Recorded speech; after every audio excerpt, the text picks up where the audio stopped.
Welcome to மிச்சிசை. So thumbnail பார்த்துருப்பீங்க. Thumbnail பார்த்தீங்கன்னா ஃபுல்லாவே வந்து நெகட்டிவா இருந்திருக்கும். என்னடா தம்ப்நெயில் இவ்வளோ நெகட்டிவா இருக்கு, ரிவ்யூவும் இப்படிதான் இருக்குமா அப்படின்னு நீங்க ஒரு சந்தேகத்துல தான் இந்த வீடியோ பார்ப்பீங்க. ஸோ கண்டிப்பா இந்த ரிவ்யூ வந்து ஃபுல் அண்ட் ஃபுல் ஒரு பாசிட்டிவான ஒரு மூவி ரிவ்யூ தான். ஸோ வாழ்க்கையில ஒவ்வொரு மனுஷனுக்கும் பார்த்தீங்கன்னா வெற்றி அப்படிங்கிற ஒரு விஷயம் கிடைக்கிறதுக்கு முன்னாடி எல்லா விதமான தோல்விகளும் அந்த மனுஷன் வந்து சந்திப்பான். எல்லா விதமான மனிதர்கள் பத்தியும் எல்லா விதமான விஷயங்கள் வந்து பாத்தீங்கன்னா அவனை போட்டு ஒரு பாடாப்படுத்தும்.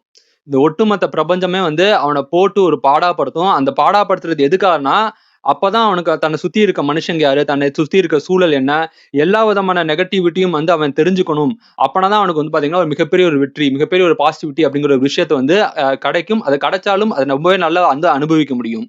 ஸோ இந்த படத்தோட டேரக்டர் பாத்தீங்கன்னா ஆர்ஜே பாலாஜி வந்து இந்த படம் ரிலீஸ் ஆகிறதுக்கு முன்னாடி ஒரு கார்ல உட்காந்து பாத்தீங்கன்னா ரொம்ப கண்ணீர் விட்டு வந்து ஒரு வீடியோ வந்து பண்ணியிருப்பாரு.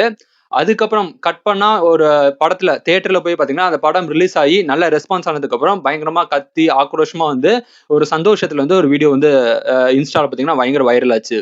ஸோ அந்த மாதிரி தான் பாத்தீங்கன்னா வாழ்க்கையில வந்து உங்க லைஃப்ல நீங்க வந்து நிறைய தோல்வி சந்திச்சிட்டீங்களா, நிறைய விதமான கேலி கிண்டல், அவமானம், அசிங்கம், ரிஜெக்ஷன், எல்லா விதமான நெகட்டிவிட்டியும் நீங்க பாத்துட்டீங்களா? ஸோ கங்க்ராச்சுலேஷன், இதுக்கப்புறம் உங்க லைஃப் பூரா பாசிட்டிவா இருக்க போகுது அப்படின்னு அர்த்தம். ஸோ இந்த வீடியோ பார்த்தீங்கன்னா ஃபுல் அண்ட் ஃபுல் வந்து ஒரு பாசிட்டிவான ஒரு வீடியோ தான். ஸோ ஃபைனலாக கருப்பு படத்தை வந்து தியேட்டரில் பார்த்தேன். ரொம்ப ரொம்ப நல்லா இருந்தது படம். ஸோ படத்தோட ஸ்டார்டிங்ல இருந்து முடிவு வரைக்கும் பார்த்தீங்கன்னா எங்கேயுமே தோய்வு இல்லாமல் ரொம்ப நல்லா வந்து எடுத்திருக்காங்க. ஸோ படத்தில் பார்த்தீங்கன்னா ஒரு சீன், கிளைமேக்ஸ் சீனில் பார்த்தீங்கன்னா ஒரு சீன் வரும். ஸோ அந்த கருப்பசாமி வந்து ஒரு டான்ஸ் ஆடிட்டே ஃபைட் பண்ணுற மாதிரி ஒரு சீன் வரும். அந்த சீனுக்காகவே இந்த படத்தை வந்து நீங்க தியேட்டர்ல போய் பார்க்கலாம். அந்த அளவு பாத்தீங்கன்னா வந்து ஒரு ஒரு ஒர்த் வாட்சபிள் மூவின்னு சொல்லலாம். அதுவும் தியேட்டர்ல போய் பார்க்க வேண்டிய ஒரு முக்கியமான ஒரு படம் சொல்லி நம்ம இந்த படத்தை வந்து சொல்லலாம். பொதுவா பாத்தீங்கன்னா இந்த உலகத்துல வந்து பலவிதமான மனிதர்கள் வந்து நம்ம சந்திச்சிருப்போம். அதுல பாத்தீங்கன்னா சில பேர் வந்து முன்னாடி நல்லா பேசுவாங்க, பின்னாடி தப்பா தப்பா பேசுவாங்க, சில பேர் ஏமாத்துவாங்க, சில பேர் ஃப்ராடுத்தனம் பண்ணுவாங்க. இந்த மாதிரி நிறைய விதமான மனிதர்கள் நல்லா வாழ்ற மாதிரி இருக்கும். ஆனா சில மனுஷங்க பாத்தீங்கன்னா ரொம்பவே இன்னசென்ட்டா இருப்பாங்க. யாரை பத்தி தப்பா பேச மாட்டாங்க. எல்லாத்துக்கிட்டையும் நல்ல விதமா நடந்துக்கிடுவாங்க. ரொம்ப நல்ல மனுஷங்கள சில பேர் வந்து பார்ப்போம். ஆனா ரொம்ப கஷ்டப்பட்டுட்டே இருக்காங்களே அப்படிங்கிற மாதிரி நம்மளுக்கு தோணும்.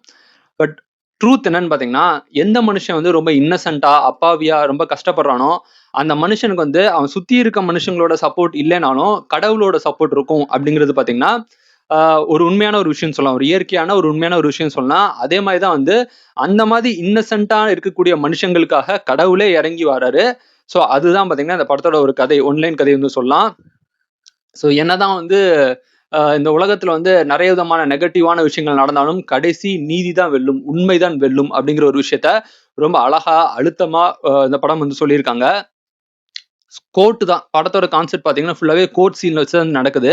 ஸோ கோர்ட் சீன்ல வந்து இப்போ நம்ம இந்தியாவிலே பாத்தீங்கன்னா அந்த கோர்ட் அப்படிங்கிற ஒரு இடம் தான் பாத்தீங்கன்னா நீதி கிடைக்கக்கூடிய ஒரு இடம். ஸோ அந்த நீதி கிடைக்கக்கூடிய இடத்துல பாத்தீங்கன்னா எவ்வளவு அநீதிகள் நடக்குது அப்படிங்கிற ஒரு விஷயத்த ரொம்ப அழகா வந்து காமிச்சிருக்காங்க. ஸ்டார்டிங்ல பாத்தீங்கன்னா ஒரு டைட்டில் கார்டு வந்து போட்டுறாங்க. ஸோ கோர்ட் வந்து இப்படி இருக்கு அப்படின்னு இப்படி இந்த மாதிரி இருக்கு அப்படின்னு சொல்லி கோர்ட்டை பத்தி நாங்க நெகட்டிவான விமர்சனம் பண்ணல. கோர்ட் வந்து இப்படி இருக்கக்கூடாது, எந்த மாதிரி இருக்கணும் அப்படிங்கிற ஒரு விஷயத்தை தான் நம்ம இந்த படத்தோட கிளைமேக்ஸ்ல சொல்லியிருக்கோம் அப்படிங்கிற மாதிரி ஒரு டைட்டில் கார்டு வந்து போட்டுறாங்க. ஸோ கோர்ட் நீதித்துறை அப்படிங்கிறது பாத்தீங்கன்னா ரொம்ப முக்கியமான ஒரு துறை வந்து சொல்லலாம். அந்த துறையில வந்து இருக்கக்கூடிய அந்த லாயர்ஸ் பண்ணக்கூடிய அந்த சீட்டிங் ஆகட்டும், அப்பாவி மக்களை ஏமாத்துறதாகட்டும், இந்த மாதிரி விஷயங்கள் எல்லாமே இந்த படத்தை ரொம்ப நல்லா வந்து காமிச்சிருக்காங்க. ஸோ படத்தோட கதை என்னங்கிறத சுருக்கமா பாத்தீங்கன்னா, ஒரு கேரளாவை சேர்ந்த ஒரு அப்பாவும் பொண்ணும் வந்து தமிழ்நாட்டுக்கு வந்து சென்னையில வராங்க. அப்படி வரும்போது பேசன் பிரிட்ஜ்ல வந்து இறங்குறாங்க. ஸோ பேசன் பிரிட்ஜ்ல பாத்தீங்கன்னா அவங்களோட நகையை ஒரு பெரிய ஒரு ஒரு ஒரு பேக் வந்து ஒரு கொள்ளை கும்பல் வந்து தூக்கிட்டு போயிடுறாங்க. 2 பசங்க தூக்கிட்டு போயிடுறாங்க. அவங்கள போலீஸ்காரங்க பிடிச்சிடுறாங்க. அதுல பாத்தீங்கன்னா கிட்டத்தட்ட 60 பவுன் நகை இருக்குது. அந்த 60 பவுன் நகையை வந்து போலீஸ்காரங்க வந்து நீங்க கோர்ட்டு மூலம் தான் வாங்கணும் அப்படின்னு வந்து சொல்லிடுறாங்க. இதுக்காக வந்து ஒரு வக்கீலை தேடி போறாங்க. அந்த வக்கீல் பாத்தீங்கன்னா இவங்க இவங்க நகையை திருடர்களை விட மோசமானவங்களா போலீஸ்காரங்களும் இருக்காங்க, வக்கீலும் இருக்காங்க. ஸோ ஃபைனலா வந்து அந்த அந்த அந்த நகை வந்து அவங்களுக்கு கிடைச்சதா இல்லையா, அதுக்கப்புறம் அப்படி கிடைச்சிருந்தாலும் அவங்க பொண்ணுக்கு வந்து ஒரு நோய் இருக்கும், அந்த நோயை குணப்படுத்தினாங்களா இல்லையா, அதுக்கப்புறம் கடவுள் வந்து எப்படி அவங்கள அந்த மாதிரி இன்னசென்ட்டான மக்களுக்கு வந்து எப்படி ஹெல்ப் பண்ணாங்க அப்படிங்கிற ஒரு விஷயத்த ரொம்பவே சுவாரஸ்யமா வந்து படம் பூரா வந்து சொல்லியிருக்காங்க. படத்தோட கதைன்னு பார்த்தா ரொம்ப சுவாரஸ்யம், ஒரு ஒரு ஒரு சின்ன ஒரு கதையா இருந்தாலும் படம் எப்படி எடுக்கப்பட்ட விஷுவல்ஸ் பாத்தீங்கன்னா ரொம்ப நல்லா வந்து எடுத்திருக்காங்க. ஆர்ஜே பாலாஜி அவர் ஆக்டிங் ரொம்பவே நல்லா இருந்தது. அது மாதிரி பாத்தீங்கன்னா நம்ம சூர்யா அவர்களும் ரொம்ப நல்லா வந்து ரொம்ப நல்லா நடிச்சிருக்காருன்னு சொல்லலாம். அந்த கருப்பசாமி அவர் அவர் அந்த டான்ஸ் ஆனது, அந்த கருப்பசாமி அவர் பெர்ஃபார்ம் பண்ணது பாத்தீங்கன்னா ரொம்ப நல்லா வந்து பண்ணியிருக்காங்க. ஸோ அந்த சீனுக்காகவே அந்த கிளைமேக்ஸ்ல உள்ள அந்த சீனுக்காக இந்த படத்தை வந்து நீங்க பார்க்கலாம். அந்த அளவு தரமான ஒரு படமா வந்து இந்த படம் இருக்குது.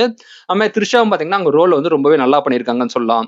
ஸோ ஓவரால் இந்த படம் வந்து கண்டிப்பா பார்க்க வேண்டிய ஒரு படம் வந்து சொல்லலாம். ஸோ கடவுள் நம்பிக்கை இருக்கிறவங்க கண்டிப்பா பார்க்க வேண்டிய ஒரு படமாவும் வந்து இந்த படம் இருக்குது. ஸோ இந்த வீடியோ உங்களுக்கு பிடிச்சா லைக் பண்ணுங்க, ஷேர் பண்ணுங்க, முயற்சி செய்கி சப்ஸ்கிரைப் பண்ணுங்க. ஸோ ஒரே விஷயத்த மறந்துடாதீங்க. லைஃப்ல வந்து நிறைய விதமான நெகட்டிவான விஷயங்கள், நிறைய விதமான தோல்வியான விஷயங்கள், நிறைய விதமான ஒரு விஷயத்துக்காக நீங்க ஜென்யூனா ட்ரை பண்ணாலும், அந்த விஷயத்தால நீங்க நிறைய தடவை தோத்து போயிருந்தாலும், நிறைய விதமான நெகட்டிவான விஷயம் நடந்தாலும் நீங்க வந்து மனம் தளராதீங்க. கண்டிப்பா அது ஒரு வெற்றி கிடைக்க போகுது அப்படிங்கிற ஒரு விஷயம் தான் பாத்தீங்கன்னா இந்த வீடியோல நான் ஃபைனலாக வந்து சொல்ல வரேன். ஸோ இந்த வீடியோ உங்களுக்கு பிடிச்சா லைக் பண்ணுங்க, ஷேர் பண்ணுங்க, முயற்சி செய்கி சப்ஸ்கிரைப் பண்ணுங்க. தேங்க்யூ.